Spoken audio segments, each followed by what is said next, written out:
What gives a brand its soul? Is it the logo? Is it the product? Or is it the marketing?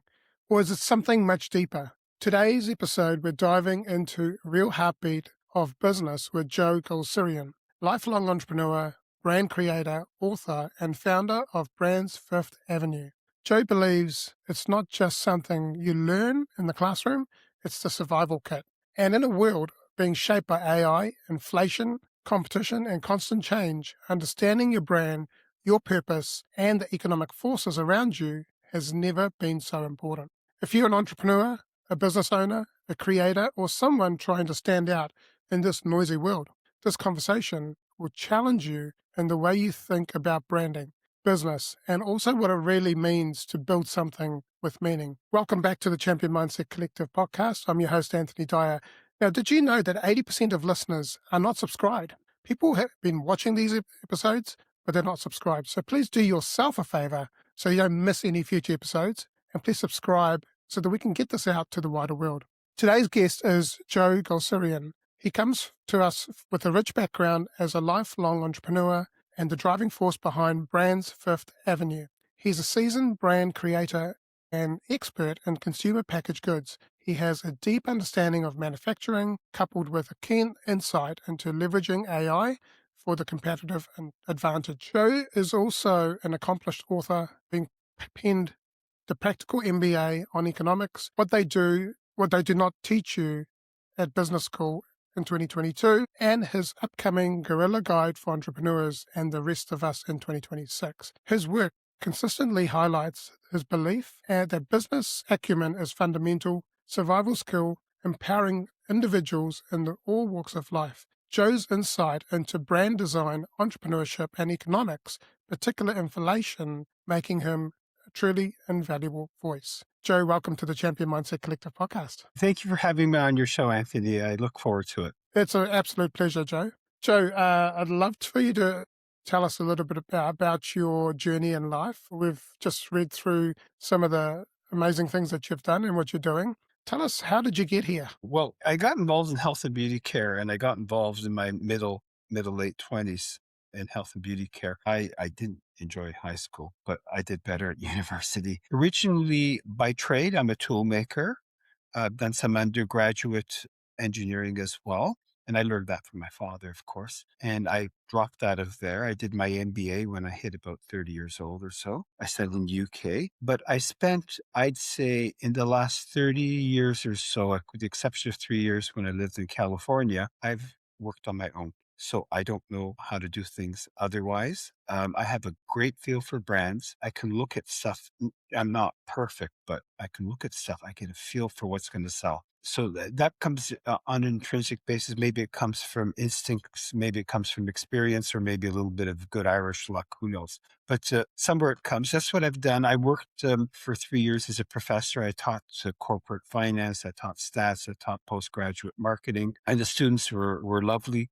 What I did miss when I taught was going back into lion's den and getting scratched every day and, peeling off the Band-Aids and so forth. So yeah, I missed, I think, the self-inflicted abuse. And that's what, in some sense as entrepreneurs, yeah, we do that. And so, yeah, that's my short story. Thank you for sharing that. I'm looking forward to unpacking your life further, and also what you're doing. So, Joe, your upcoming book, Guerrilla Guide for Entrepreneurs and the Rest of Us, talks about breaking away from the chains of normative expectation to thrive and find purpose. Could you unpack this for us a little bit? Sure, I can unpack it. I wrote this book. It is on the market right now.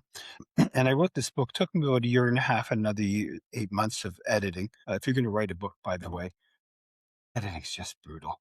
And, because you write in a microcosm, you're by yourself when you write, and then you get one person to read it. In my case, it was my other half and my finer half. And she says, you got to take that stuff out because I'm not going to bail you out of jail. And she just made it smoother. And then we went to professional editing after that. So there's a lot of books, and look, I need to be motivated. I need to be positive. When you've got $150,000 bill facing you Tuesday morning, that might not help you.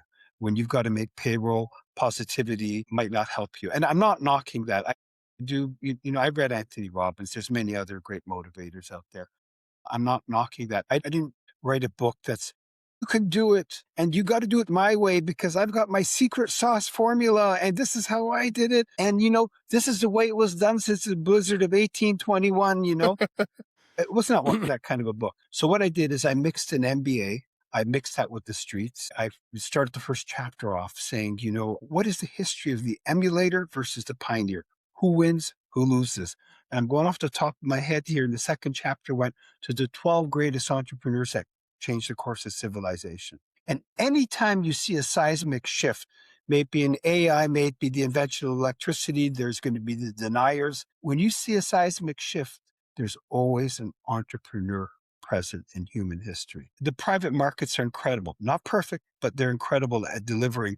We maybe take this for granted, but you and I probably live better. The average person probably lives better than someone in opulence, even 50 years ago, never mind 100 years ago. I guarantee you, you have more personal luxuries than Queen Victoria. We all do. Mm. And so that's the progression of technology and entrepreneurs and um, luxuries, wants becoming luxuries and luxuries become normative, right? Maybe in cars and so on and so forth. So then I wrote about AI for competitive advantage. I wrote a fair bit about branding, the look, the feel, and then I wrote about my mentors and the people who touched me. And there's about 4 or 5 of them. And I then wrote the future of business, social media strategies, and the future of business. What's the world going to look like in 5, 10, 15, 20 years? And I wrote more than, well, artificial intelligence is going to be a seismic shift, and that's all.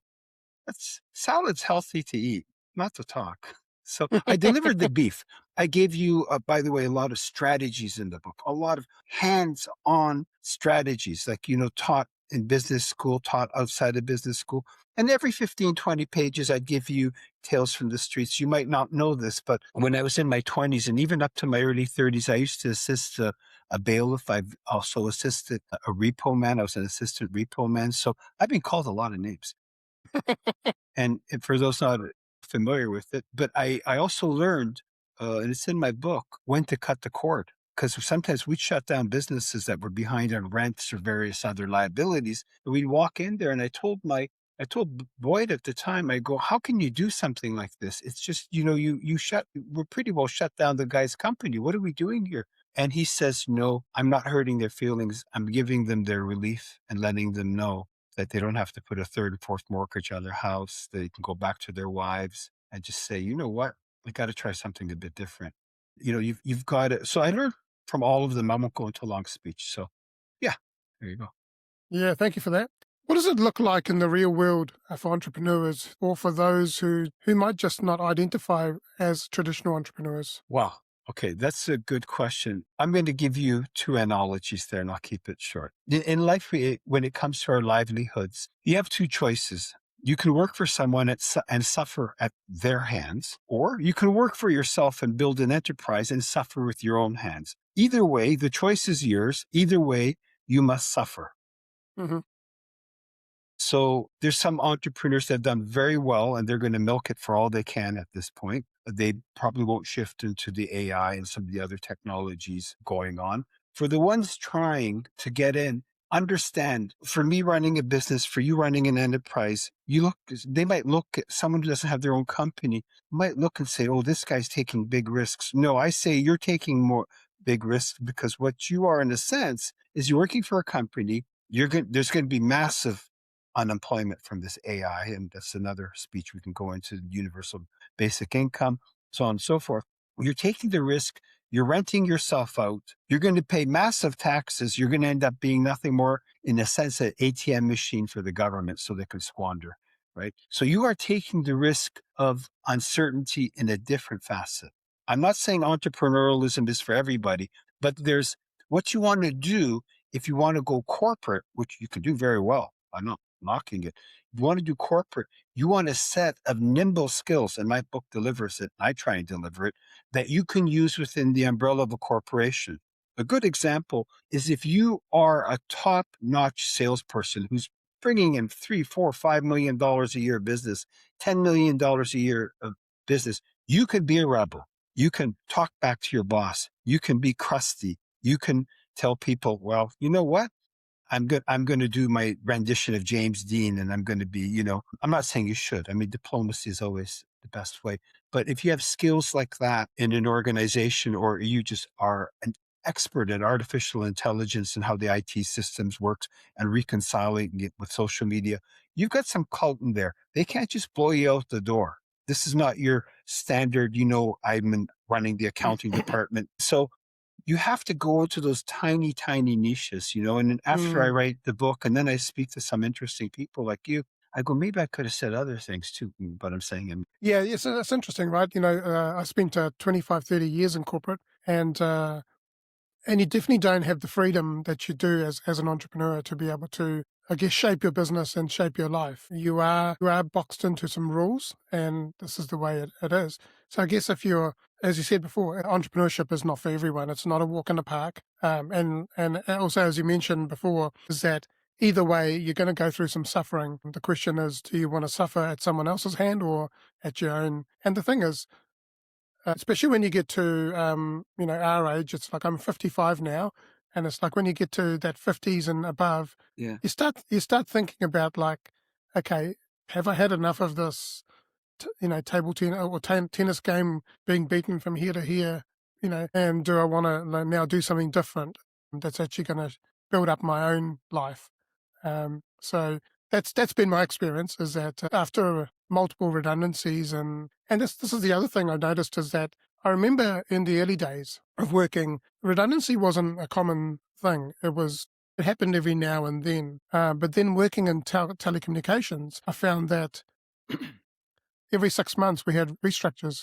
Every 6 months people were leaving the business. What I found is that it got more and more and more and more, and the timeline for the redundancies actually got shorter and shorter and shorter. So yeah, I guess you've got to weigh up what kind of life you want to be living as an employee or an entrepreneur. Yes, exactly. That's very well said. And you actually said exactly what I did there, but the uncertainty and so forth and how you want to suffer. I couldn't have said it better Yeah, myself. But yeah. I had a little lesson. I didn't know it when I was a kid. My dad opened up his small tooling company. My dad did okay. He came from a very difficult background, but he was really one of these master technicians, and that's what got him through. He didn't even know an accounting equation, man. He had no idea. It didn't matter to him. So, anyways, he had his small shop that he opened up, and I watched him. And he had anxiety, and one of the things is if you have a sales background, you can do anything in this world. You can always find a way to survive if you can pitch, because pitching in sales, and it's in my chapter, is nothing more than the art of seduction, right? Something like being like a politician, but you don't lie. You've actually got to come up with products and deliver the goods. But, it's a form of seduction. So I worked for him when I was 12, 13 years old in the summers, right? I had his business cards. I was a newspaper boy. I canvassed maybe 4 or 5 thousand doors. I made good dollars. I was making for a kid. I was like, you kidding? So, for being a kid. So I was not, if people rejected me, I had no feelings towards it because I didn't know at the time. So I'm not coming up and saying, oh, I know at the time. I saw my mom, and she worked at Hartford Insurance, and she was a policy rater, underwriter type. She brought in steady paychecks. I saw my dad, and there might not be a paycheck on Friday. I didn't realize at the time, but I became acclimatized to it. Mm, He was not like this, my dad was not like this, high strung entrepreneur and all, but he worked and worked and worked. So I became climatized to the culture of uncertainty through my father. And I didn't know it at the time, but I said, well, this happens. But I was really scared for him when I was a kid because there was uncertainty. And I go, Dad, is it okay? Are you doing all right? So those things, I think that was my moment that I can only look back on 10, 15 years later. I realized that by the time I was in my mid 20s, I wake up in the morning and go find a way to make a living. And, I'd call on all the stores. I'd be buying clearances and junkets, what have you. I actually started doing a lot of clearances in Canada and then US in health and beauty care. And that's how I started really learning about brands that didn't take off. yeah, And yeah, some very good mentors in that space. So yeah, that was the aha moment that didn't come till 10 years later. I didn't realize it, but yeah, I go, oh, okay, well, you're used to it, yeah. I went to business school.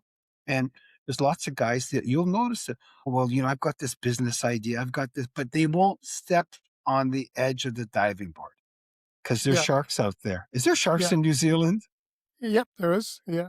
Okay. Um, yeah, I guess people want to feel safe, and our brains are designed that way to keep us safe, right? So we tend to not go into territory that's going to be fearful for us, and so people tend to stay safe as possible. Now, in this current environment, in this day and age we're living in, a lot of people are starting to get made redundant. A lot of people are losing their jobs, and finding work is becoming quite a bit of a mission for people, to the point where a few weeks ago was reading something in the paper where 2,500 people went for one role, were applying for one job.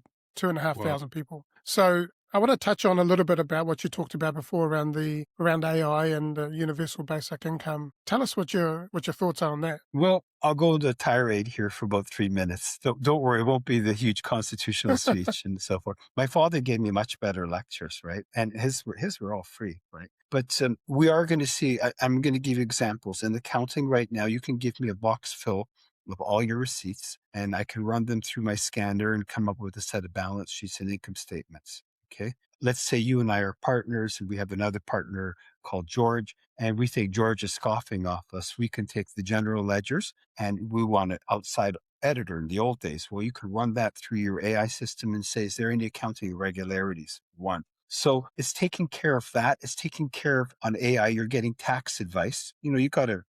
I still have a good CPA if I need that. Hmm. So I gave you one example.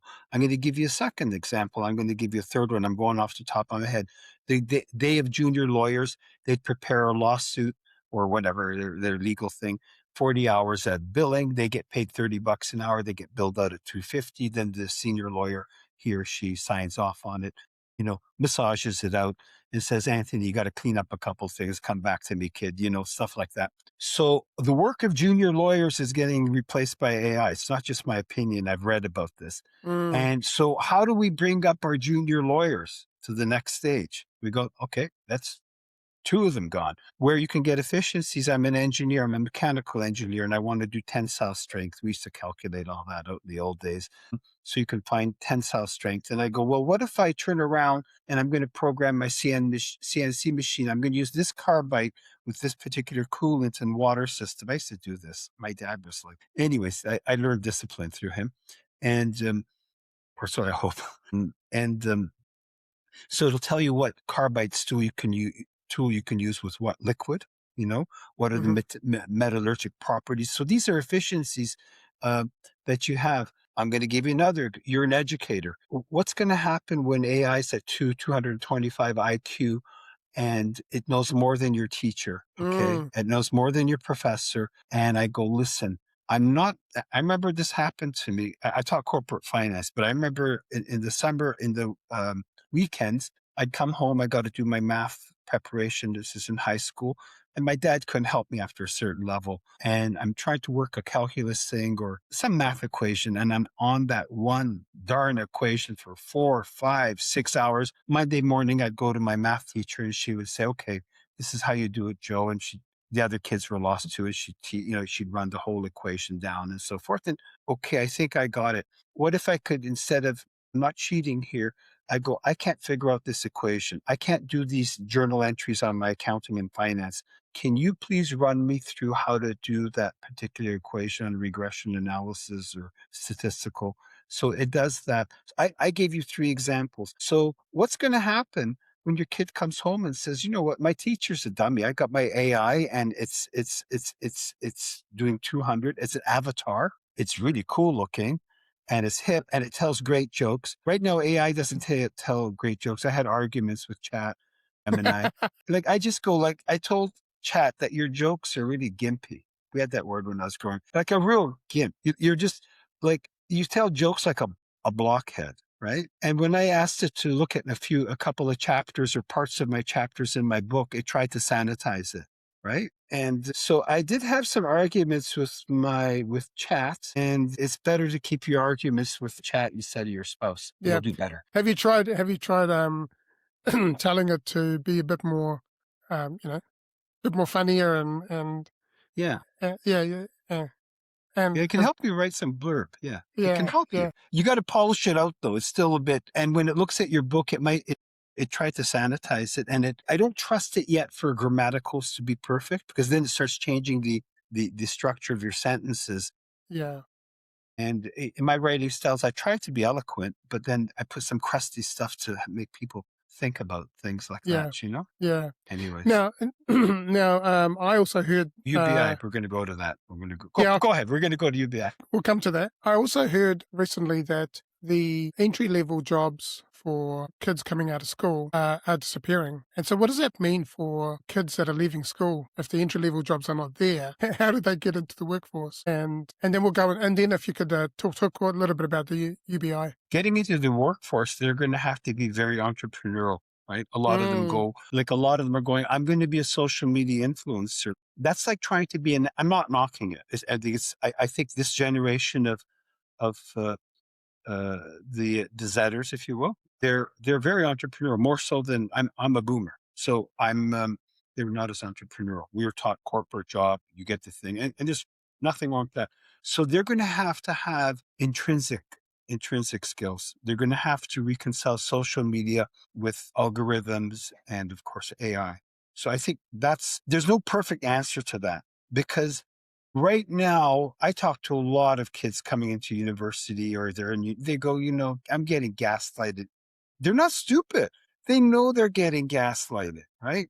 Look, I love philosophy and history, but right now, if I lived my life over again, I would not go to university unless I'm going to study STEM, right? This is what I have to say to them. You can take a lot of courses on Coursera, take courses where you can really prompt engineer. You don't have to be a computer IT guru.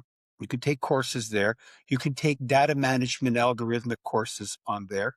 You can go to MIT Openware and you can start learning about machine learning mathematics. I learned from a friend of mine and he says, if you want to get good at something, Joe, and I go, yeah, work on your weakest areas. Work on your weakest areas, right? I mean, maybe a pro athlete, like I'm partial because I'm Canadian, watch hockey. You've got to be able to play at both ends of the ice if you're going to be a really good forward.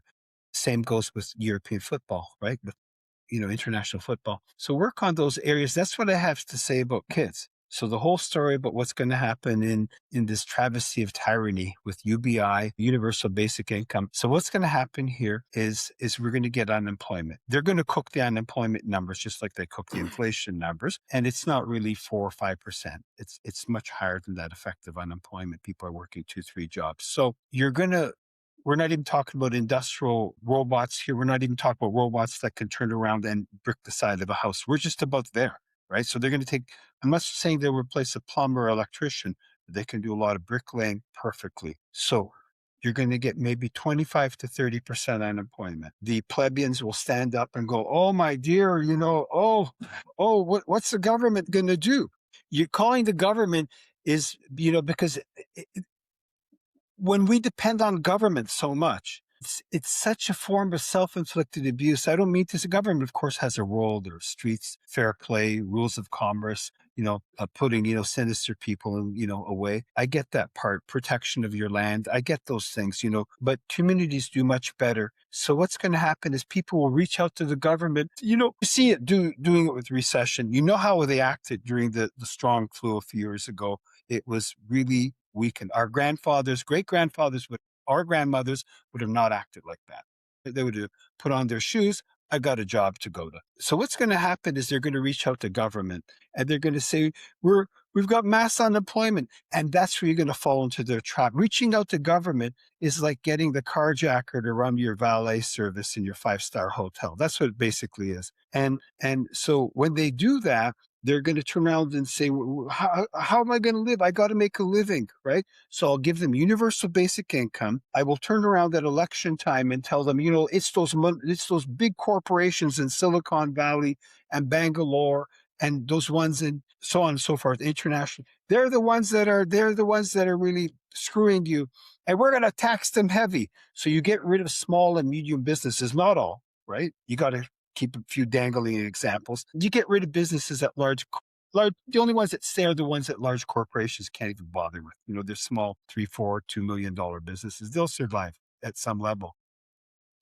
The The large corporations will be vilified. These are the same ones that give your donor, the donor class. And you know which ones I'm talking about, all the all-star characters in Silicon Valley. And we will put people on universal basic income and they will follow the script. You've got your 15-minute cities. You basically will be told what you can buy, told what you can spend. AI will be so advanced. You went to the protest that I didn't agree with, so I might, have to bring down your UBI a little bit, and you'll follow the script. If I give you, look, you saw it during the heavy flu. I don't want to use the other COVID word. During the heavy flu, you saw it.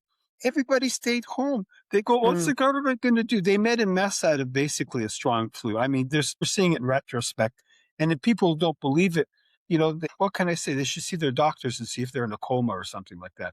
And that's all I can say to them. So in essence, Anthony, they will then be dependent on governments, just like, a dog's dependent on their food from their masters. And every 4 years, they'll go, I have a choice. They'll let you out for an election, of course, because that's basically falling for the inebriated concept and it's basically the seduction of believing you've actually got a choice, right? You really don't. And so you're going to go from one, it's going to be tyranny. It's fantastic. I can digitally control your bank accounts, where you go, what you do, who you vote for. And you don't want to mess with me because if I freeze your account, you can't even buy food, right? Because there's no That's true. cash.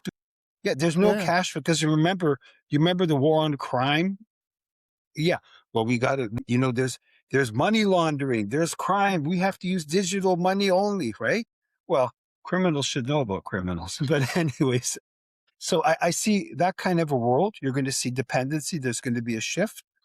And if you don't believe me that people will reach out for a government, look at every recession. And it's in my practical MBA book since FDR.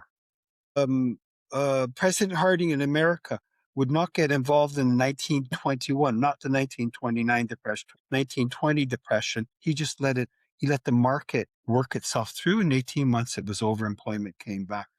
They will turn around. How are you going to solve inflation? Nixon couldn't do it. Johnson couldn't do it. Reagan couldn't do it. And how are you going to resolve unemployment? And again, these are issues that people are used to going out to government. And the reason you're getting these deeper and deeper and deeper recessions, Anthony, is because government bloated. They made a bigger mess out of the last recession, Yeah. and then the whole baby collapses. So yeah. Anyways, that was my long and winding speech. That's so UBI is starting to sound so much more like communism. You won't listen. It doesn't matter if you're getting the money Yeah. and you saw it. Look, everybody was happy during the big flu. Mm. I stayed home I never and I had it. watched. I never had it. No, No, you didn't catch it. Okay. I And didn't catch I it. stayed home. I watched, Godzilla versus Bambi, or, I watched MMA fighting. I got my Netflix, I got step money. I got money in from the government, and I'm good. I eat my popcorn. I eat my sandwiches. In Canada, you can't forget this. They closed all the most of the small stores, and they brought more people into all the Costco's, Loblaws, and some of the other big chains there. So in Canada, I remember going to a restaurant, and if you're not treated properly by the medical establishment, you have to sit outside. Well, as the weather got cold, you didn't go. So what happened is you got your dry run there. I don't mean it as a conspiracy.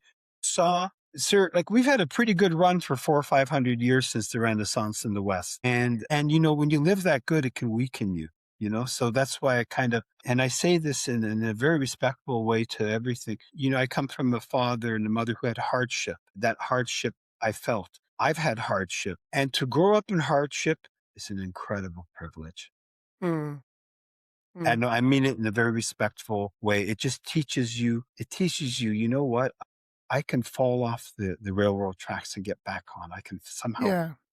yeah. Yeah. Not everybody gets that. It strengthens you. Hardship is a great thing for growth. Absolutely. And I think more and more of us must live in that uncomfortable uncertainty, because uncertainty is with us all the time. So now, Yeah. in a world with often pressures towards conformity, how can individuals effectively identify and then break free from the chains of normative expectation to find, truly find their unique path in life and their business. So you're asking me, how do you want to get off that chain gang posing as freedom? Is that what you're saying? Because you're not in Mm, the big house, you're just on the chain gang, right? mm, And so in another way, you're asking me, how do you stop becoming firewood for society at large, maybe corporations or government? Because, leave it up to them. We are firewood. Being downtrodden, being in the underclass is an issue that's never been solved since the Romans. Marcus mm, Aurelius couldn't solve it, and certainly some of those tyrannical leaders in the Roman Empire couldn't. So the question then becomes, how do we move away from this, and how do you become? You need to. Let me put it to you this way: if your listeners are listening, I like certainty. I like okay. Let me give you some. I'm going to use some motivational words, hopefully. So you like your certainty, but now you've got the uncertainty of your corporate environment. There's no more 25, 40-year um, careers, or very rarely in mm, that sandbox. There's some exceptions. Ask yourself in the morning this question. I lived a life of certainty. And then when I became 50 or 45 or 55 or 60 years old, I look back and go, I'm uncertain about what I could have possibly become because I was magnetized to certainty. If I lived a life of uncertainty all my life and let's say I was self-employed or an entrepreneur, I can certainly say that I tried to do everything I possibly could. You need to consider what's better, to try and fail or to fail to try. And you will fail when you try some of these ventures. Some of your services won't work out. Some of your brands don't work out. But I think the genius or the litmus test of being an entrepreneur is, can you come up with, forget all the talk about your friends who, you hang out downtown and they get their steady paychecks, which is fine too. I'm not knocking that. Your corporation is not just counting the numbers. That's the easy part. Can you come up with a product or service that people will depart money with? And that, sir, is the final test of how well your company has a chance to get breathing room. Remember, look, you and I, all of us had incredible uncertainty. We're in our mother's stomach. We went through the birth canal. We came out of this world, and if there's born in a hospital, there's people touching you, doctors touching you, people crying, some laughing.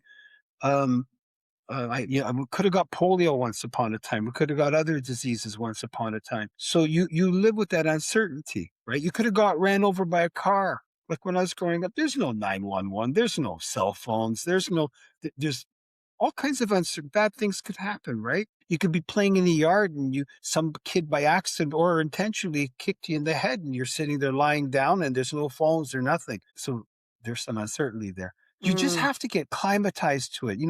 Bad things can happen to really good people, right? yeah, But right now, the downside of all this technology, even when I went to the gym this morning, it's like they're on their cell phones. They're on their cell phones all day long. I use the word, they're living in the digital gulag, is what they're doing. They're on their, like, look, dude, the chief engineer at MIT is not calling you for the latest issues on the O-ring for the space shuttle or something. They're not calling you. They're not, the European Central Bank is not calling you on monetary policy, right? But they do this and yeah, they spend a lot of time. They can't read. They can't read books. And I'm not saying, try to be stuffy about this. When you read a physical book, it's not the same as a digital reading mm, on digital. It penetrates. When you write, I love computers and technology. I'm around it all day. I sometimes put my phone in another room when I'm reading a book, and I'm reading one now on a brief history of Chinese civilization. Quite interesting stuff. Yeah. mm, And again, it doesn't matter which civilization you look at. There is never a shortage. There's never a shortage of tyrants. If you put an ad on Indeed, tyrants required. And if you put another ad for the incompetent, please apply here, you'll get gazillion. You'll get 3 billion people at least applying, right? So yeah, there you go. yeah, yeah. I hope Now, I'm being nice. yeah, you are. Yeah, absolutely. Now, Joe, for a small business owner who's navigating this competitive market, the uncertainty and so on, what's one tangible guerrilla tactic that they could implement today to challenge that status quo and stand out? From getting their product to market. Hmm. Well, if you're not able to, like I deal with buyers, right? I'll give you another one. First of all, one guerrilla tactic is if you're not getting a response, clean your subject lines. Don't make them blasé. You know what, Anthony, I'm just coming off. I have a strategy that's going to change your life. Go ahead, right? If you're not able to, and they still won't respond, why don't you, if you have nice handwriting, or try getting it, because I took some calligraphy when I was a kid. You know why I took calligraphy, right? I said, well, I bought a calligraphy set because it says if you know calligraphy, you're going to pick up more girls. You're going to meet more girls. But that was my, I don't know if it helped me. Yeah. And that got me in a lot of trouble. We won't go there. Why don't you write a beautiful handwritten letter, short and sweet, just authentic, and outside put personal, confidential, Anthony. I'd really like to be on your show, Anthony, and I just don't know how to better communicate with you because I think my new pudding recipe could really help, so on and so forth. Just get down really, really interesting. When I did my book signing, it was last week, and I sent out all my newsletter and my WhatsApp and my IG, and I turned around and say, "Oh, please come to my book signing." No, the stars are coming out for this one. You don't want to miss it, right? It's just at a cafe. It was really nice. You just come up with something like that. I did one pitch to a retailer, and I turned around and I said something like to the effect, and she did crack up. I said, you know what? Once you put my brands on your shelf, it's going to be shaking like Shakira. It's going to be sliding. It's going to be sliding like Bruno Mars, right? It's going to hit the right tunes like Lady Gaga, so they go on and on. So I just write stuff. I do write stuff like that all the time. And if I don't get a knock on the door that they're going to commit me in an asylum, it can work. So these are because you probably have a good product that's, if you have a good product that's going to go, don't fall in love with your products. Let your customers fall in love with them. Test it out on Amazon. I'm giving an example. Test it on Amazon. Set up your Amazon store. Test out your product there, right? You can also test products on IG. You can also today I can make 3Ds. If you go on AI, you can make 3D pictures, conceptuals of all that, right? Test your products, not only in stores where people would purchase them, right? Maybe you've got this great cell phone that's going to blow this, the Apple 17 off the shelf, right? You want to make people want. You are selling when it comes to products, even service, you're selling emotions. You're selling. I've been in cosmetics all my life. I'm selling emotions. You Mm, know, just here's your hope, and guess what? Yeah. Don't worry, you're going to get change later. Just buy the product now. You'll get your change later. But you're selling. Why did someone buy a high-end series BMW? it's emotion behind it. Yeah. Yeah, absolutely. $35 bottles of shampoo. Oh, I need it for my hair. I Yeah. need it. It's got to be Redken or Schwarzkopf or some of the other brands. Anyways, I know you're going to ask me something. Yeah. Thank you for that. Okay. So your work often highlights the soul of the brand. In your experience with brands Fifth Avenue and your extensive background, what truly defines the soul of a brand, and how does that soul translate into tangible meaning and value for consumers today in this fast-paced market that we have? Okay. What do I mean by the soul of the brand? Well, we can look at, the classical category manager or brand manager will look at, the architecture, the color sequences. I'm going to give you examples. I think it's better. I think brands talk, they say things. And I'll go into more traditional, like a 75-year-old brand that you will not knock off the shelf. And that's Tide laundry detergent. It was done in the early 1950s, 52. It came out, or I think in 49, first synthetic laundry detergent. It's in my book. No one's been able to knock it off. The color orange is associated with Tide. If you emulate that color orange, you're going to get a truckload of legal papers from their attorneys. The product is safe, trustworthy. I can propagate that to my children and my children's children to their children, and it works. In our house, from my mom, maybe my wife, my dad, Tide. My dad came home dirty, right? I was in an industrial environment. So did I at that time. So that's a trust brand. Okay. And I'm going to go to cars in a moment, but I want to go to Apple. I moved from Tide. So I don't like to get stuck on, well, I only know CPG because I love technology, right? Because I was I was fired at least 45 times by my dad, maybe 50 or 100 times. But I used to program industrial manufacturing machines a long time ago. They're called CNCs. They're easy to do now. They're a nightmare then with tapes. Consider the iPhone 16, 17. What did Jobs do? Jobs did not move the technology forward, Steve Jobs. What he borrowed a page, in my opinion, from not Henry Ford, but JP Sloan and Harley Earl. I'm going to tie that in. I have an Apple, beautiful white minimalist design. I have a great camera. Look who I am. You're just, Anthony, you don't have the Apple 17. You're just not as cool as me. That's what I'm telling you. And that's the soul of the brand. That was the genius of Steve Jobs. Henry Ford, you can buy any color car you want as long as it's black. And then Sloan turned around with the help of Harley Earl, and they came up with the concept of marketing segmentation, which meant a different car for every purse. That's all they said. And the birth of marketing segmentation is probably in the late 20s, early 30s. And Harley Earl, if you don't know who I'm talking about, he is the man who basically was arguably the greatest industrial designer, where he made Cadillacs beautiful, Buicks look beautiful. When I was a little kid, if your dad bought an Oldsmobile, oh, geez, you're just, look. I see my dad's friend. We have an Oldsmobile. Look who we are. Now I'm going way back now. Now, of course, Maserati, Mercedes, so on and so forth. So these are souls of the brand, right? Why did I buy a Maserati? Because I know how to drive at 220 kilometers an hour. No. Look, I've arrived. Nobody's believing me. I'm successful. Look at my car. And if you buy, I don't do that, but where I live, there's a lot of nice cars. And some of them are really large homes, and they have nice Range Rovers, Mercedeses, and now eventually the bailiff cometh, and those are gone. The homes have dropped 35% because we're having a real estate crash in Canada, especially in Ontario and British Columbia. The car's gone. The bank took back the house. Maybe the spouse will go, you know what? I'm not going through this. I'm just going to call a good divorce lawyer and get through this thing here. It might be a bit better outcome for me. But in all reasonableness, I gave you two examples. So, what does BMW traditionally mean? The ultimate driving machine. VW, drivers want it, right? Mm. And finally, the one that I can think of is, now you're saying Mercedes is high end, BMW is high end, Maserati is high end. These are nice cars. But I keep watching BYD Motors in China. Mm.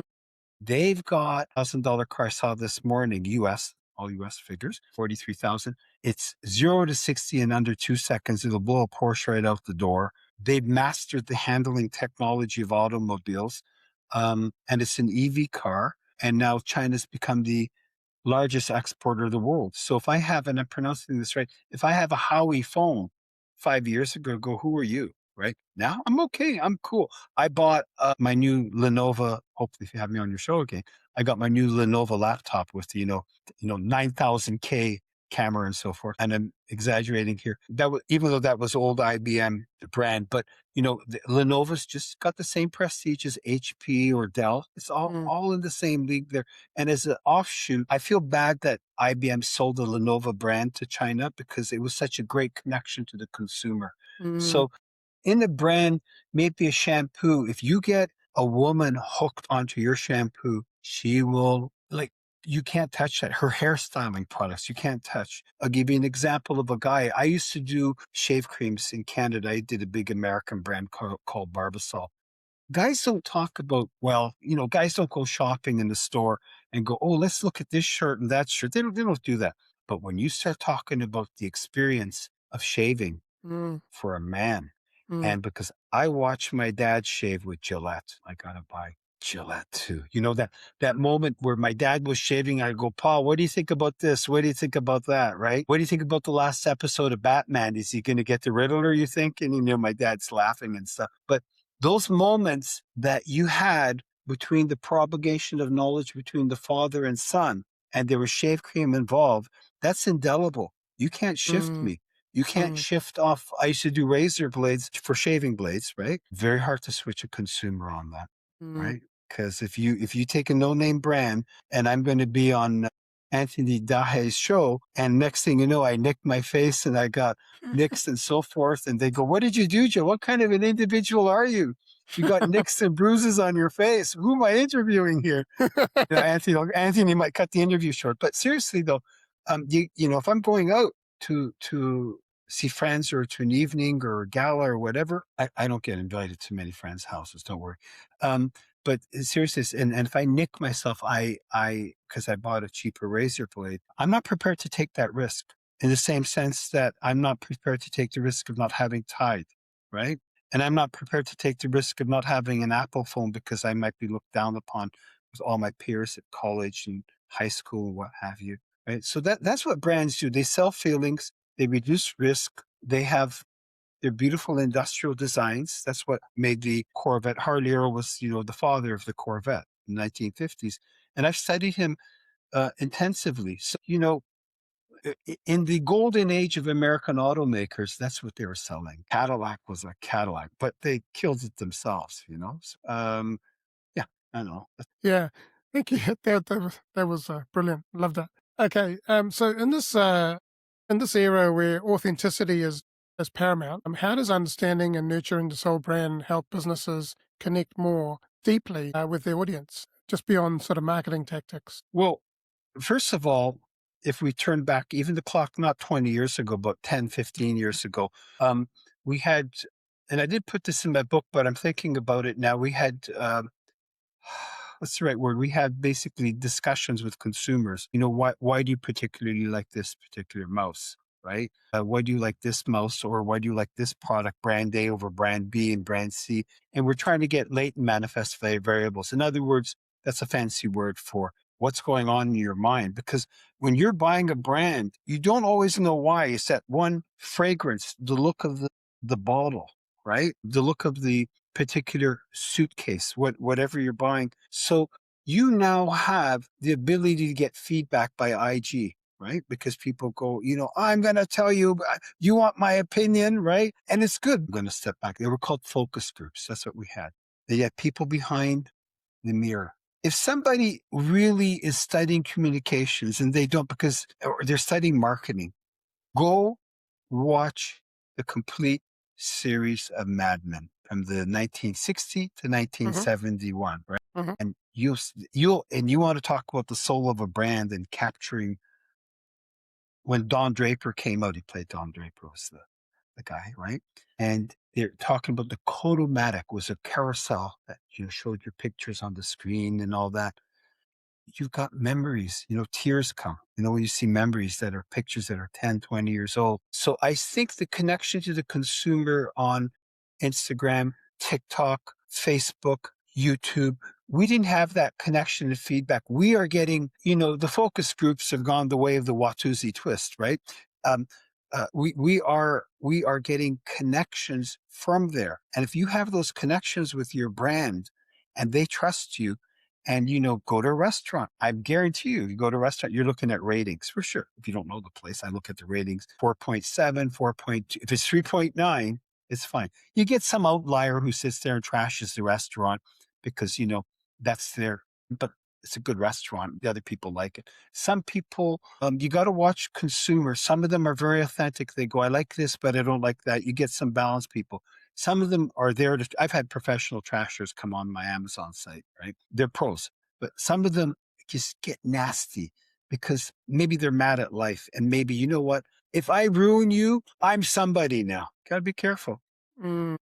Social media is everything out there. But when I get some beautiful emails from consumers saying, I love my daughter uses your shampoo when she goes swimming, right? Where can I buy it in Alberta or somewhere north of Alaska or something? At one point, I had my shampoo brands in the Arctic where the people there actually used them. Mm. And that was really cool because I had a friend of mine who's a car reviewer and he went to the Arctic and he's like got a thing about shampoos and stuff. And he showed a picture of it in the Arctic in one of the small corner stores there, like, way up in North Canada could get cold. Mm. Mm. Yeah. So yeah, that's correct.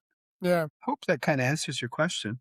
It does, it does. And now with the rise of AI, how can businesses ensure that the soul of their brand isn't diluted or lost in the pursuit of efficiency and artificial intelligence driven strategies? So how can we stay, keep that soul brand in the AI space right now? Well, if you're in the product, you still got to. If you're in software, you've got some pretty tough competition, right? Like if you're in software, if you want to, you plug in to the AI all your actual sales, and it creates a regression analysis model, complex one that forecasts it for you. That's going to be a bit tougher. But if in your products, what you want to do is, if you're dealing in products versus the service, you want to send a message that it's grounded, it's physical, it's grounded. Do you remember the real world? Yeah, that's where we're from. We're real humans. And so you want to give that human touch. You've got that grounded touch. AI doesn't change your formulations, right? AI will not change how you feel about the iPhone 17. And I'm probably missing a skew of brands here. I'm looking around and I'm thinking, what do I have in my household? Doesn't change that. AI is not going to change. Why did I buy that Tesla? Because first of all, I'm really cool, one, and I'm more virtuous than you, two. That's why I bought the Tesla 3, right? I'm more virtuous. Um, you're mucking up the environment, and I'm not. Plus, I'm looking cool. And I know you got BMW, Anthony, but you're old cool. I'm new cool. And so keeping it grounded, I think there's nothing better than true authenticity. Cool the propaganda, seduce them with being authentic, seduce them by bringing almost tears to their eyes, when they think about it. That's what they were doing when I had the Barbasol brand. Like men would just almost be tearful about it. Like, it just evoked memories. Mm, You want to evoke memories. I won't get into it now, but we had a phenomenal ad agency came in and they did a phenomenal, but we never launched it. But you want to evoke memories. If you have a brand, you can, give you an example. It just came to my head right now. Let's say Apple lost 3% market share, right? So then all of a sudden I create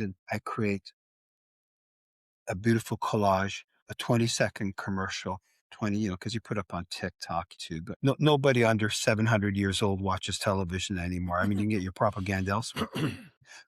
Anyways, I'll give you an example. I'm going on top of my head. Maybe your viewers will like it. Uh, you show pictures of Jobs because he was friends with Bill Gates. You show Jobs. You show the Macintosh computer. You show the very first iPhone. Then they had their musical thing too, right? You start showing all the black and whites turning into colors. And we come from a time and place that we've been part of your lives since 1976. And you just bring those memories one by one, slides, mm. pictures, people, touching their new phone. Tomorrow I'm getting by the way, and I'm getting my new laptop, right? I'm just like, that's the only thing guys can talk.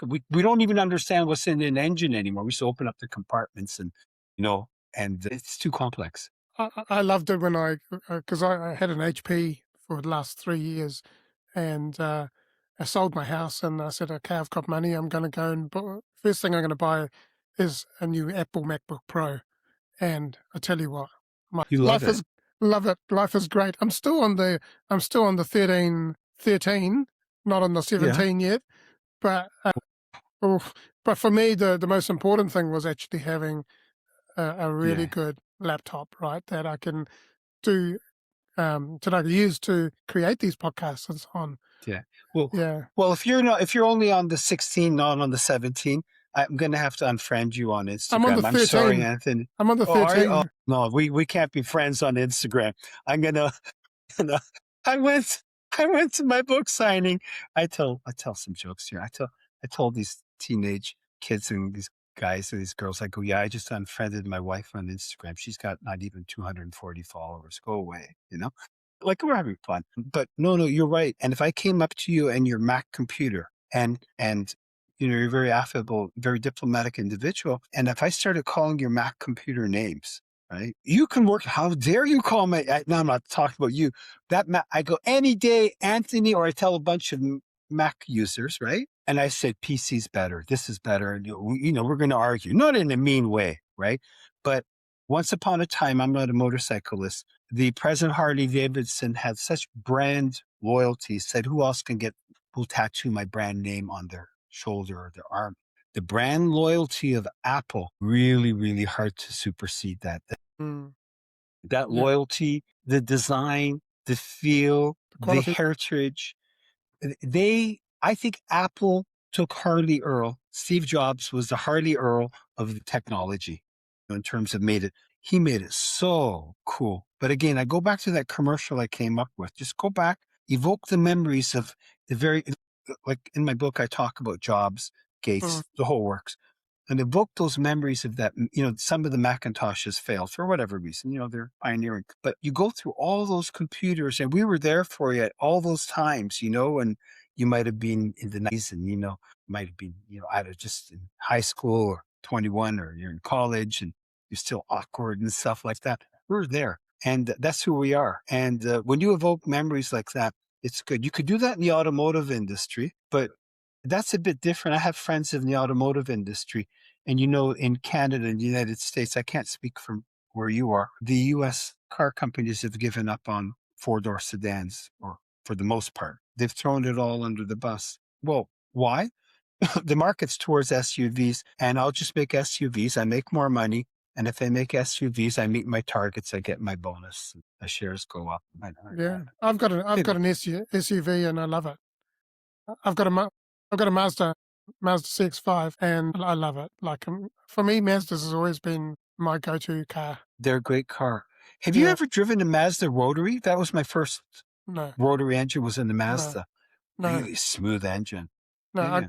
I got this one in 2020, in July 2020, and I just love it. It's like I guess it was the beginning of autonomous cars where you can set the radar cruise control in front of to a distance of you, and you don't even have to. I just take my foot off the accelerator, the brake, and everything, and it drives itself. Wow. Just love it. They're good. Just They're good cars.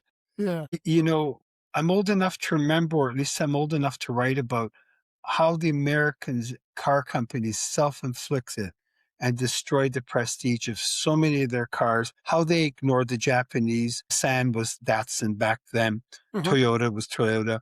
A lot of people come up to them and say, I love a Honda Civic. I mean, it's a bulletproof car. I asked you, do you know what a Honda Civic was emulated against? Most people don't know, and I don't mean it in a disrespectful way. It was basically the Japanese version of the Austin Mini.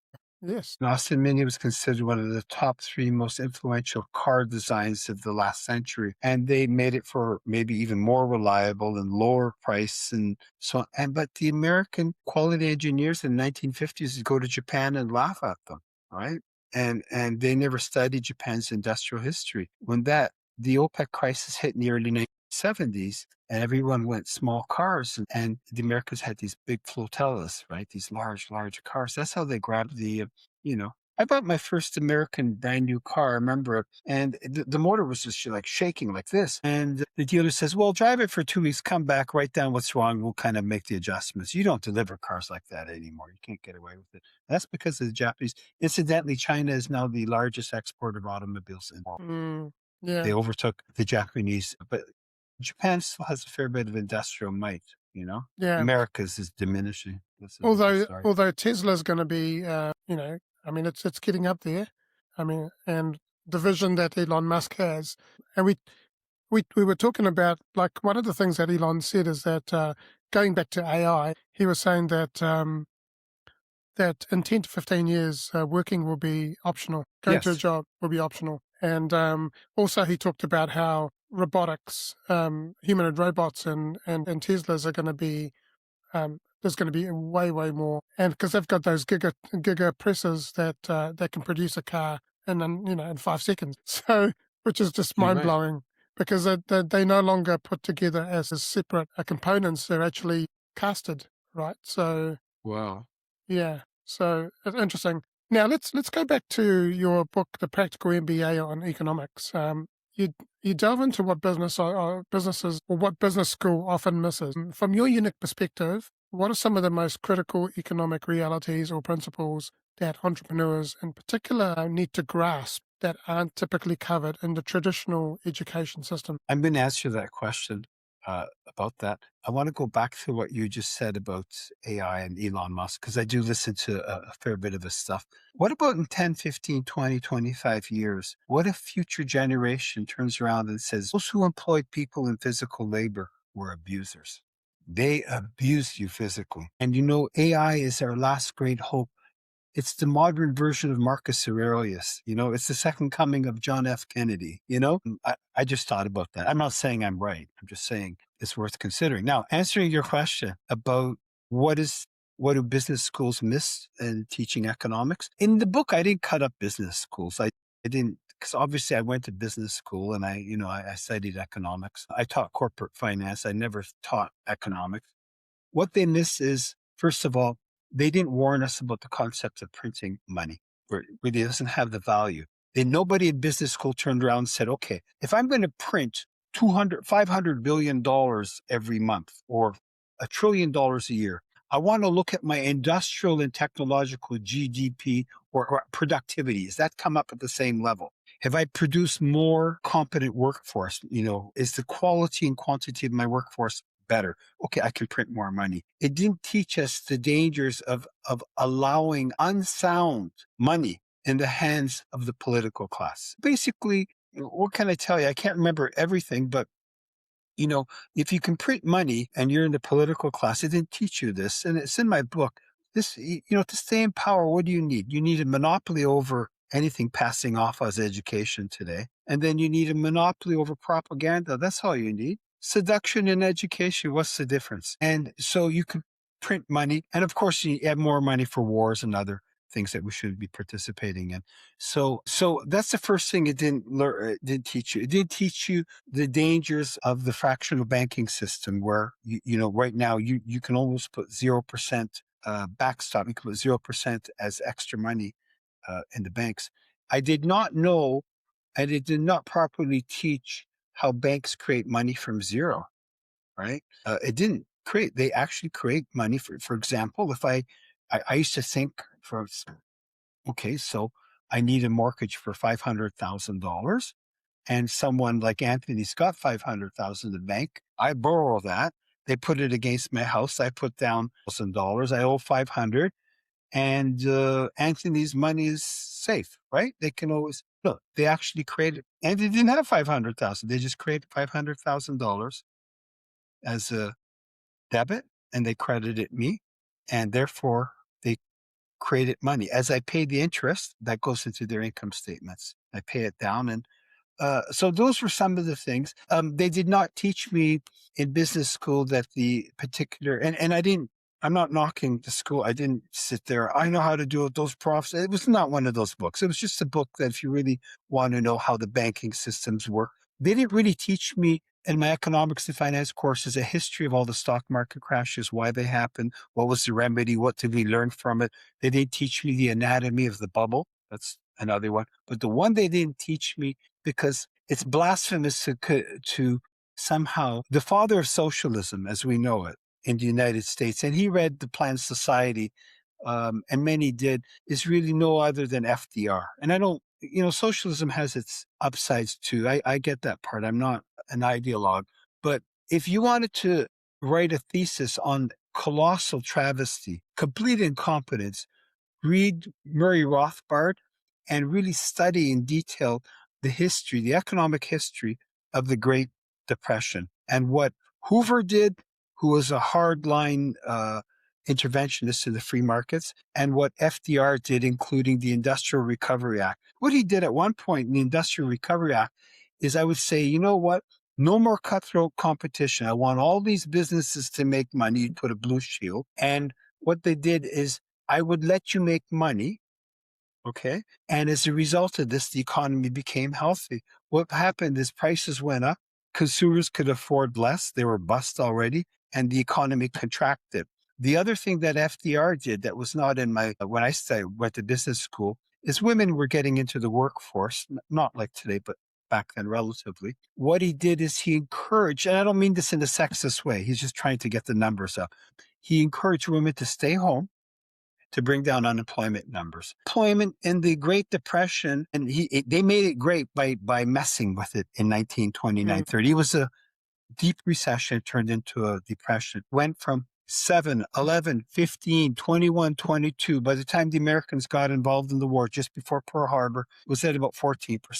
It went down to 2% because they went into the war. No other reason, no other, FDR saved the economy. Come on, these are politicians. Most of them couldn't run a hot dog stand, and sustain it for more than 4 days, please. When I was younger, I believed in things like that. What I like about the youth, the ones I talk to, not the ones that I see on IG, I should be scrolling at my age. They know they're being scammed. They know they're being used as firewood. And that's why, considering all the skills that an entrepreneur would have to have, despite it themselves, it'll come in handy. Just thinking like that. Even if you're working in a corporation, you want to be really sharp at things. I wrote a whole chapter on negotiations, and throughout the book, I exercise in the book, weight and diplomacy and so on and so forth. Yeah. Did that kind of answer? So those are some of the things without going into a long and winding thing. And then at the end of the book, I wrote the concept of the Kabbalatocracy. I came up with that term, the intertwining relationship between the military-industrial complex, Hollywood, the media. Like, look, if you're watching television today, there's no need. Here's what I have to say about MSM now that you got me going, and it's in there too. Why don't you consolidate? Because I know how to bring down costs, right? Consolidate your costs, and basically, why don't you just broadcast from all the international intelligence services? Because this is basically what you're mimicking, what you're saying, right? They're shameless. They're a well-rehearsed tapestry of lies. And so that's what I kind of got at the end of the book. Inflation, by the way, Anthony, it's 2.9% CPI or 3.1%. It's really 9.5%, 10% inflation. I was reading stuff on that. They're measuring inflation. Give you one more thing that was in my practical MBA book. First of all, inflation is at 3%, officially the CPI. And this way, what they're going to do is they're going to print more money because they're going to say, we need to stimulate the economy. Yeah. You want to stimulate the economy? Reduce government 85 to 90%. Get these people in government to have productive employment somewhere else. And it's not going to happen because if you reduce them even 20%, the old ladies will come at you with canes and stuff like that. Everybody will. Yeah. So in the time of Paul Volcker, during the time, I think Reagan, even during the time of Clinton, in that era, inflation was measured differently. Based on those measurements, I'll give you one example. You can go to shadow statistics. Inflation's at about 9.5%, 10%. You know it. You're buying kiwis. I bought watermelon. I'm buying fruits. So what they do is they have substitution. Beef prices went up. We brought in chicken. So now we measure chicken inflation, not beef, out. But the best one is this. Car prices have gone through the roof. Wait till BYD comes in. They'll straighten it up. The free markets are beautiful. And no matter how much not perfect, but consider this one. And this one I read in a book. You've got what they call hedonic adjustment. Your car prices are not going up, Anthony. The Mazda that you bought, the C1 that you bought, that was 30,000 American dollars before is now 49,000. That's because the new ones have ABS on them. That's because the new one has all the interconnectivity so you can talk to the cosmos and the gods, right? And the new one has, a better airbag in it. These are technological furtherances. That's not inflation. That's out of my CPI. So it's a good scam. But the idea is, the official line is, let's keep inflation low. The official line of the Kabbalatocracy, let's keep it low so we can print some more money. So they elect us so we can destroy the country more. It doesn't matter who they elect. It won't matter. It's basically, and at election time, we can give out freebies, And I was telling you, during that massive flu that we had, they shut everything down except the liquor stores. Yeah, they're all, well, that's okay. You need to know, Anthony, if you're buying liquor, wine, beer, you can't catch the flu. Possible. So I know how to tell you. But those are some of the practical things I taught. I wrote it in a way that's, I was more eloquent in the way that I wrote it. But there's some good one-liners in there. As long as you have these large governments, these problems will continue. There's no way to get rid of them because If you try and get rid of these large governments and tell people like, listen, you need to, Socrates went through this too. You need to be a bit more thinking before you vote. I'm getting freebies. I'm happy, right? I'm on heroin. And you're calling the heroin dealer to clean me up? I hate the guy. But, I can't figure that maybe in 3 weeks after they strap me and clean me up and I'm no longer getting the shakes and I'm clean and I got my senses. No, no, no. Just keep jabbing me with some more. And that's what they're like. And Socrates called it. What did Plato? I'm going to read the book of the Republic before I die. And Plato turned around and he called democracy the beginning of the end of what was once a great civilization. I don't know. He said that. Yeah. Anyways, I don't know how we went there. Yeah. There's all kinds of one-liners and stuff in my book. Yeah. Yeah. Let's go back to AI for a bit. So your books, including the upcoming Guerrilla Guide, mention leveraging AI for competitive advantage. For an entrepreneur who perhaps just is starting to explore AI, or business owners, where should they even begin effectively to integrate it into their brand building, or building a business strategy that without actually feeling kind of like overwhelmed? Yeah, I'll give you a couple of examples where I use it, just hands-on. First of all, in your ERP systems, in your software systems, you should have more AI integrated. The second is, if you're designing a brand, you can give it a look and say, give me some feedback for what you think, right? Third of all, I'll give you examples. And I'm not going to get into, you can integrate it. This would be a deep conversation. The third of all, I said this to a buyer when I went and called on her. I can turn around in a department store. In the old days, we'd write down, prices, and then the security would be called. They'd toss us out the door like a bunch of drunks in a New Orleans bar, right? We went. And then, I would dictate them and then bring them back to my administrative assistant, and they would type out all the prices on the last 20 SKUs. I'm going to give you an example. I could take a panoramic picture of the shelf at Walmart. I use Walmart. I know you've got other Metro and some of the other big ones in Europe and so forth.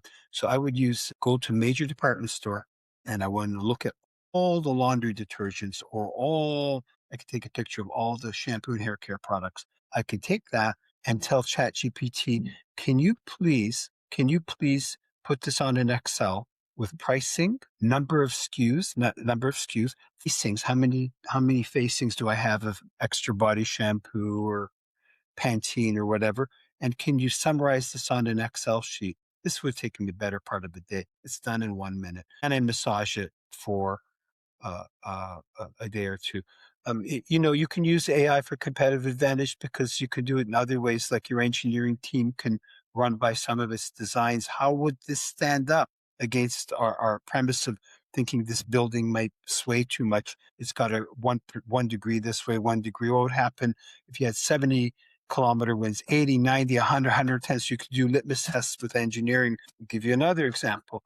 In the old days, we'd send them out to get HR tests. It would be a lot of money, right? So what I can do now is I can run Excel, Word, PowerPoint, counting HR tests. I can run that in AI as well. I can also, I'll give you, this is probably one of the better ones. You can start pitching, if you like. Let's say I'm working on something where in my CPG business, where I can send basically a standard letter, the first one, and say, and I use my email. How you do not do this, and I'll show you how not to do it, is you pitch and you say, listen, I have some fantastic brands in phones or whatever I'm doing, and I'd like to have an audience with you and meet you. Would you be able to? And then it'll give you second and third, saying, I don't know if you read my email, but can I? And so you can do that in sales. I've done that. I've built a lead intelligence platform that you can actually craft the initial email with the follow-up emails, and then it reminds you that, hey, you've got a follow-up email to send. So yeah, I've built that already. And you're it's your own database, right, of people in there? No, I've who do you got to send it to somebody, right? Yeah. So what I'm doing is I'm doing a Google Maps scrape within a radius of an area. Yeah. I'm saying, for example, I want all electricians that I can reach out to, and then what it's doing is it's allowing me to look at their website and see where I can help them as an AI automation consultant, where they maybe they need a chatbot on their website, maybe they need an automated lead capture a process, or whatever it is. So it gives me that information, but it's using a number of different other third-party platforms to be able to bring all this information and provide me the actual understanding of where I can help these clients. And it also then creates a personalized document, a PDF with the recommendations, and sends it to them. So your pitch is created based on who they are. Mhm. Customized pitches for each person. Mm-hmm. So I might have a plumbing business, I might have a flower business, I might have an electrical business where I'm an electrician. It's actually it's looking at your website, it's looking at your LinkedIn profile, and it's doing a whole analysis on that particular. So it's not. It's actually unique to that particular lead, and Can we talk after the show? 100%. Yeah. It's really, I find, I mean, it's really incredible. I'm going to step backwards for just like, that's incredible. Writing emails after emails. I'm sure you use your email. You have a special email from that. And just my opinion. I'm not trying to kibosh it. I get these ones. I get about 1 million of them a year. Not exaggerating. SEO, your website's really nice, but it's not, you can't find it on Google. My CPG website is not good. It's actually terrible. I got to update it, which I'm going to do. Which you could do websites right now on. You could just write most of the material. They'll just scrape it, like you said, and it's all done. I send it to my computer guy, puts it up for a few $100. What I don't like is these fake names they come up with. The names are too perfect. General Douglas MacArthur or something like that, and they come up with these names, and they're all Gmails and Hotmails, or mostly Gmails, and they're. In the old days, I would email them back, no response for 2 days, but they got the kid doing it or something like that. And then they got someone who knows what they're doing. I think they're all primarily SEOs. But what you're saying there is ingenious. There's so many other ways. I wrote my own book. The only maybe 3% of it, I used AI to get historical facts. I didn't know I'll give you an example. I didn't know all the acquisitions off the top of my head for Mark Zuckerberg and Facebook. But at the same time, AI was able to provide that. I quickly checked. If I did that with Google, I'd spend 4 or 5 hours figuring it out. It's quite interesting. I wrote about Zuckerberg in there, and I consider him, if James Brown was the godfather of soul, Zuckerberg was the godfather of the social media. Love him, hate him, that's a separate matter. I'm not there to judge people. But to me. Yeah, by the way, what I wanted to share with you also is that on the Champion Mindset Collective website, which is actually built with AI, it's using lovable AI. So it's vibe coding, and in the back end of the website, so you've seen it. There's a lot of automation in this, and I've actually built an ecosystem, and it's got an operating system called the Champion. Now in the back end, I've actually got my AI, the lovable AI, to basically go through every single page of the website and be able to put keywords and information that AI crawlers can crawl. So crawlers like Googlebot, Bingbot, and all the different ChatGPT, Perplexity, Claude, all those can scrape it and take all that information back to the LLMs and be able to then suggest that Champion Mindset Collective is a good podcast to be on.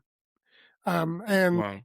And already each day when I go and check the page to see who's been crawling and so on, I can see which episodes are being crawled, which pages, articles are being crawled, and all that information is going back to the LLMs. The other thing I've done is also I want to know how many people are visiting a particular episode page on my website. And now I have that information because I can go, well, this episode here is tracking really high. So these are the things that I need to focus on because people seem to like this kind of episode. So I'm using AI in a way to give me information as to what are the topics that people are liking, where they're coming from. So are they coming from Facebook? Are they coming from LinkedIn? Because when I do a social media post after the episode's released, I want to know where the traffic is coming from. So I've done all the stuff in the back end. Even my whole guesting system, which you've been part of, you get sent to a page, you book your call, you fill out the form. All that is tracked. All that is information is tracked and stored so that I've got information that I can use. That's really cool stuff. We're going to have to get a chat about this because Just as you're talking, I was coming up with even more sinister ideas to help us 100%. take over the 100%. world. Yeah, it's too much. It's too much if you're in the flow. You're in the flow there. But there's some, um, there's some people out there that are still singing yesterday. Yeah, And they're going to get thrown out in a New Orleans bar on a street called Yesterday. That's where they're going to get thrown out. You're yeah, going to ask me something. yeah.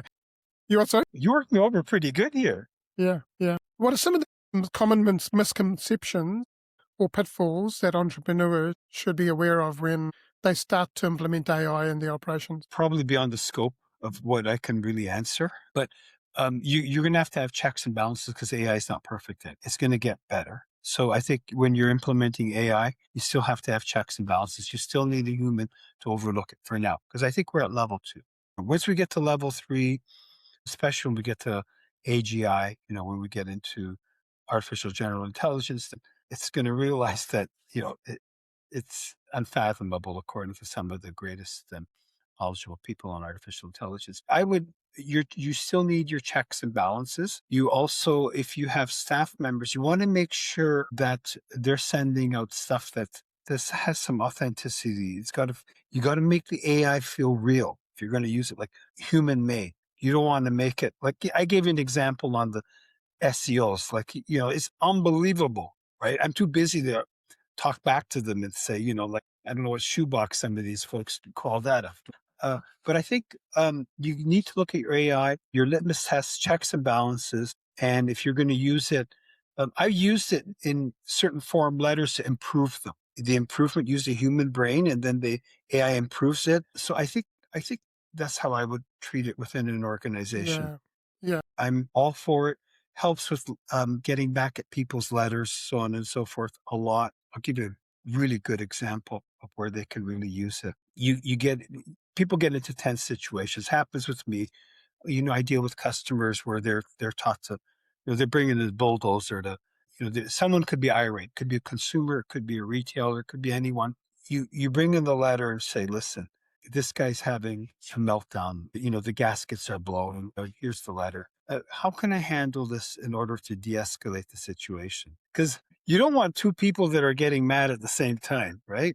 AI's good at that, but and then you can leave it in your draft box and kind of cool it and, cool this urge to get back to them right away when things escalate. Just keep it nice, respectful, stuff like that. I go over that in my negotiation area yeah. of the book. But by the way, the SEO thing, so I get at least 1 to 3 emails every day from Yes. YouTube SEOs from Bangladesh.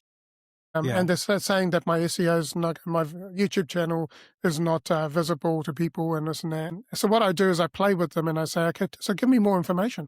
So they give me a little bit more information, and then I use that to then make sure that my back end systems are actually working more, in working in the optimal way. And so every bit of information, every time they email me, I gather that information and I say, okay, ChatGPT, how can I make this better? And it gives me the prompt. I put that into Lovable, and then Lovable goes and makes the changes into my website, into my hub. And basically from there, any future scripts and podcast show notes and all that sort of stuff is then getting better and better and better and better. So what I do is I use the information that they give me to actually make my process better.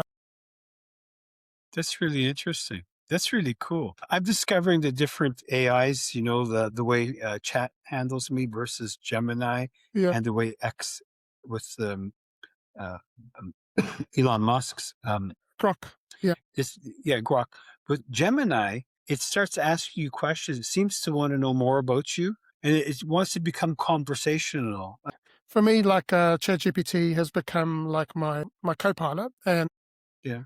it knows everything about me, and I can just ask it something, and I've also told it I want you to be totally blunt, and I want you to coach me where in areas of my life where I need to step out and get out of my comfort zone. So it will actually say to me, "Hey, this is not the way to be. You've got to take courage, and you've got to start doing this." So it encourages me, and it's amazing, honestly, because you talk to a human, and human will try and give you all the you know all the opinions and this and that, whereas this just is giving you practical information and saying, look, I understand what you're going through. Let's just break it down into small bits and let's get you going, in the right direction. How do people find you, and how do people buy your books and so on? Well, yeah, I'm on, you can find my books, The Practical MBA in Economics on Amazon. The Guerrilla Guide for Entrepreneurs and the Rest of Us is on Amazon. I'm very easily uh,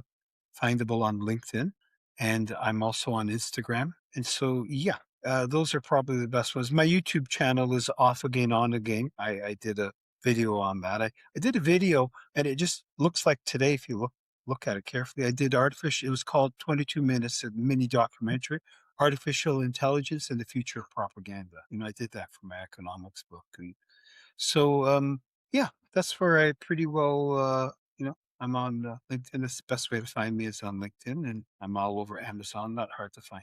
Awesome. We'll put those links into the show notes. We'll also have a dedicated page for this episode where all this information will be. So that's cool. Okay. Yeah, let's finish off with the really quick fire questions. And these are like single word, short sentence. Okay, first question for you is, how do you define success, and has that definition evolved for you over time? Success is, well, when you're very young, it's like, look, I bought some flashy jewelry, flashy things. Later on, success is how can you build the people around you as well? How can you leave a legacy? Are people benefiting from you? Are they saying, you know what, I want to be around this girl, I want to be around this guy. I like learning stuff there. It really makes me feel good. I'm picking up stuff. So if you're helping people around you, that's the best gift we can do in this place called the cosmos. Yeah. You Who's don't been your, think like that when you're 25. You're no, just like, yeah, you know, yeah, yeah, it's nice. different. Who's been your greatest inspiration and why? Absolutely my father. And the reason was he taught me discipline, and he had a lot of intellectual dexterity, very cultured, discipline. And I think the other reason is he grew up in abject poverty, and he just knew how to pick himself up. He just knew how to, build around him. A very interesting guy, very interesting, not perfect, but very interesting. He led by example. Yeah. So I would say because of his resilience, his intellectual dexterity, and his sense of discipline. And I didn't like being disciplined when I was young, but that was good. I didn't like it. Yuck. But hey, you Yeah, need it. You really do need discipline because nobody can make you get up in the morning to do all this stuff. And I'm not going to go on, but to sit there, oh, look, I'm free. I have my own. No, no, no. You've got not just in the old days, you had your boss. I got my customers. I got my suppliers. I got my staff. I got a lot of people to answer to. yeah. What is one thing that you believe that others may disagree with? This is just on a personal, relatively personal thing. Some bosses turn around and park $140,000 cars outside their offices. I don't. Be humble. You know what I like about Warren Buffett? He doesn't make a big salary, by the way. I'm not saying the gentleman's perfect, but he's got a 7 or 8 year old Cadillac. He bought it because there's dents on it from the hailstorm. He got a good deal, paid cash, right? Humility, just like being humble. You want to, you don't, I realize I'm a polarizing figure at some level, but you want people to go read The Art of Seduction. Just watch his videos by Robert, Yeah, right? yeah, And I don't mean that in a very sexual way, just The Art of Seduction, right? There's some great politicians and political leaders at that, right? They know how to seduce. yeah. If you could go back and give your younger self one piece of advice, what would it be? I never thought about, like, I don't know these questions coming at me, but first of all, my younger self at 24, first of all, it's very hard with the social media today because, I'm not getting enough likes, but I'm going to be very specific. Get rid of all those. My mom used to say, and I'm sure everyone's parents have said, show me your friends and I'll show you who you are. Don't hang around mediocre people, not as a form of snobbery. Hang around people that can challenge you, friends that are doing things with their lives. They don't have to be rich or poor. That's got nothing to do with it. All work is dignified all work is dignified. I was out giving a copy of my book to the Toronto Reference Library.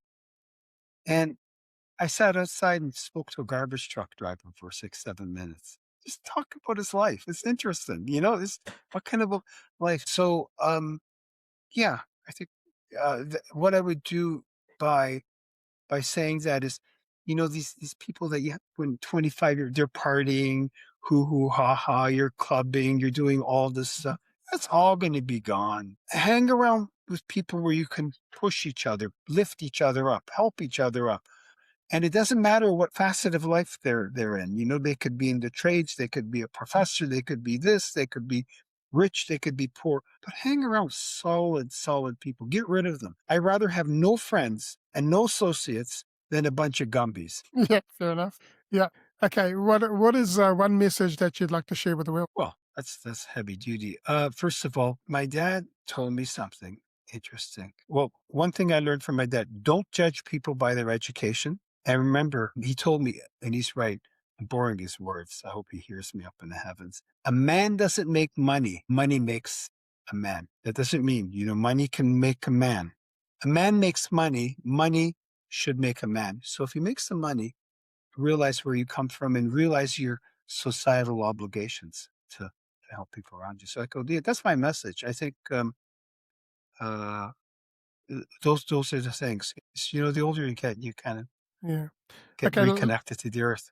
Yeah. Last question for you is, what does it mean to be a champion and have a champion mindset? The champion mindset doesn't give up. A champion mindset, when they see, doesn't suffer from strategic inertia. And what that fancy word means is basically, I'm doing something. Don't worry, this is going to work. Stop, move on, change your game plan, right? Don't become a hostage of your ego. Understand, look, I made a mistake right off the bat. This brand isn't taken off. That program isn't taken off. That software isn't taken off. That AI, let's tweak it. Let's fix it. Let's change it. So that would be my Awesome. comment. Thank you, Joe. Appreciate everything you've shared with us today, and I'd love to have you back for another episode at some point. And My pleasure. I loved what you've shared about branding and entrepreneurship, economics and AI, real world business, and in a practical way. And because at the end of the day, business is not just about selling more products. It's about building a clever brand. It's about understanding people. It's about creating meaning. It's about adapting to change and having courage to break away from what everyone else is doing and being your authentic brand effectively. So, Joe, you've reminded us that the soul of the brand comes from clarity and purpose and authenticity. And whether you're running a business or whether it's a personal brand or whether simply trying to navigate life with more confidence, there is something in this conversation for you. If this episode has got you thinking, please share this with someone who can benefit from this, who can start building something, dreaming bigger, or even needing a fresh perspective. And as always, keep showing up and keep growing, keep living the champion mindset. And lastly, I just want to say you are loved, you're worthy, champion your life, champion your greatness, and have an amazing day.